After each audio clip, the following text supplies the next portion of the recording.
खैर, रूस न सही, जर्मनी ही सही, हिंदुस्तान की आज़ादी के लिए मैं शैतान से भी हाथ मिलाने को तैयार हूँ।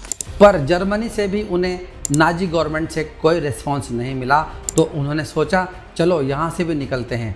अब देखो, कोई साधारण आदमी होता तो सोचता कि क्या करूँ, और थक हार कर बैठ जाता, पर यह तो बंगाल का शेर था, बंगाल का, ऐसे ही थोड़े ना रुकने वाला था। उसने सोचा अब जापान चलना चाहिए, और वो सब मरीन से 3 महीने में जर्मनी से all the way to Japan.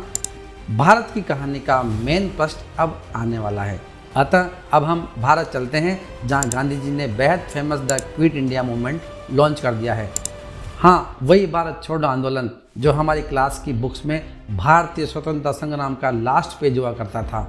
और यह लोग बोल रहे हैं कि भारत छोड़ो आंदोलन लॉन्च हुआ और अंग्रेज़ों की कहानी खत्म हो गई, किंतु भारत छोड़ो आंदोलन पूरी तरह असफल हो गया। क्यों?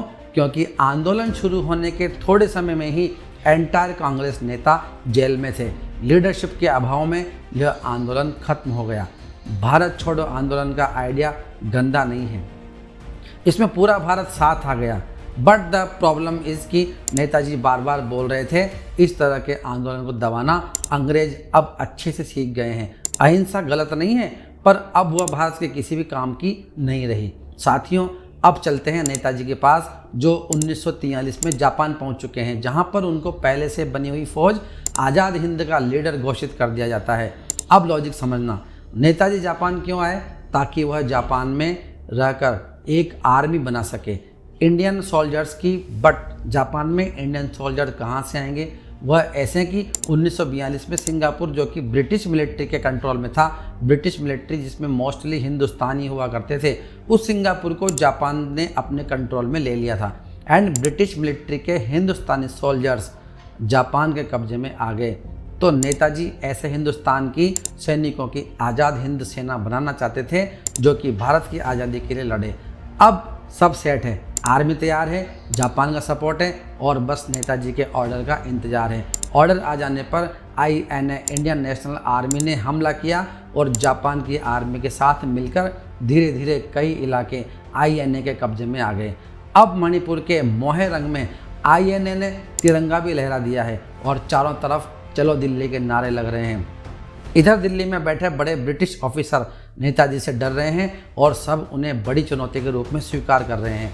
पर जैसे जैसे आर्मी आगे बढ़ रही थी, सप्लाई की प्रॉब्लम आ रही थी, आर्मी में बीमारियां फैल रही थी, और सबसे बड़ी बात, जापान अपना सपोर्ट धीरे धीरे कम कर रहा था और ब्रिटिश आर्मी ने INA को हरा दिया और INA के बहुत सारे सोल्जर्स को अपने कब्जे में ले लिया। इधर जापान पर अमेरिका ने न्यूक्लियर बम गिरा दिया और जापान ने भी सरेंडर कर दिया है। यह सब देखकर नेताजी ने INA को बंद कर दिया और खुद भी अंडरग्राउंड हो गए, क्योंकि अंग्रेजों ने उनको क्रिमिनल ऑफ वॉर घोषित कर दिया था। अब आप लोग सोच रहे होंगे कि INA की कहानी तो खत्म हो गई, पर साथियों, INA की असली कहानी अब यहाँ से शुरू हो रही है। अब दो चीज़ें हैं। पहला, जो सोल्जर्स अंग्रेजों की कैद से बचाए गए वह वापस पॉपुलेशन में शामिल हो गए, और जिनको पकड़ा उनका ट्रायल के लिए दिल्ली के लाल किले में लाया गया। पब्लिक ट्रायल मतलब उन पर इल्ज़ाम लगाएंगे और सज़ा सुनाएंगे। इधर जो सिविलियंस हो गए थे वह चुप तो रहेंगे नहीं, उन्होंने धीरे धीरे लोगों को INA की बहादुरी के किस्से सुनाने शुरू कर दिए। नेताजी की कहानियाँ सुना रहे हैं, बहादुरी के किस्से सुना रहे हैं। अब हो क्या रहा है कि एक तरफ तो भारत बहादुरी के किस्से सुन रहा है और दूसरी तरफ ये अंग्रेज उन्हीं INA के सोल्जर्स को फांसी पर चढ़ा रहे हैं। अब यहाँ से पूरा गेम बदल गया है। एकदम से लोगों के दिलों में INA और नेताजी के लिए सिंपैथी पैदा हो गई और हजारों लाखों लोग डिमांड कर रहे हैं, सड़कों पर उतर आए हैं।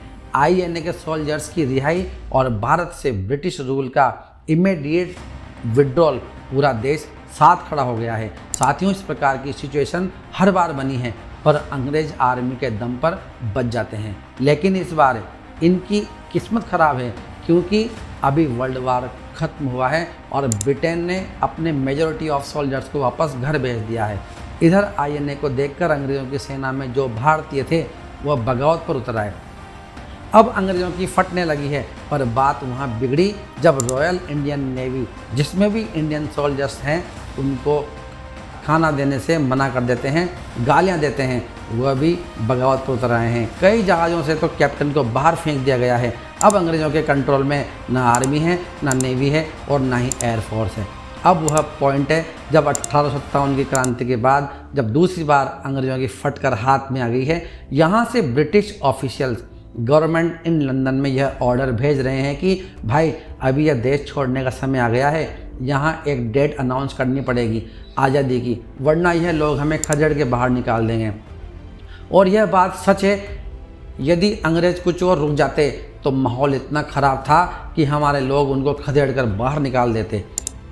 इस माहौल की वजह से अंग्रेज़ों ने एक डेट अनाउंस करी जो 30 जून 1948 थी, पर लोग नहीं मान रहे थे। उस डेट को प्रीपोन करके 15 अगस्त 1947 को अनाउंस करनी पड़ी, आज से ठीक 76 साल पहले। अंग्रेज जल्दबाजी में पावर ट्रांसफ़र कर यहाँ से निकल गए और पूरी दुनिया के सामने अपनी इज्जत बचा ली। पूरी कहानी सुनने के बाद अब आप ही बताएं, जितनी रेस्पेक्ट सुभाष चंद्र बोस और आज़ाद हिंद फौज डिजर्व करती है, क्या हमने उतनी रेस्पेक्ट उनको दी है? ऑफ कोर्स हमारी हिस्ट्री पुस्तकों में तो नहीं। इसलिए मैंने यह वीडियो बनाया है और जो भी 100-200 हज़ार लोग इस वीडियो को देखेंगे उनको नेताजी और फ्रीडम फाइटर्स की वजह से मिली आज़ादी मुबारक हो।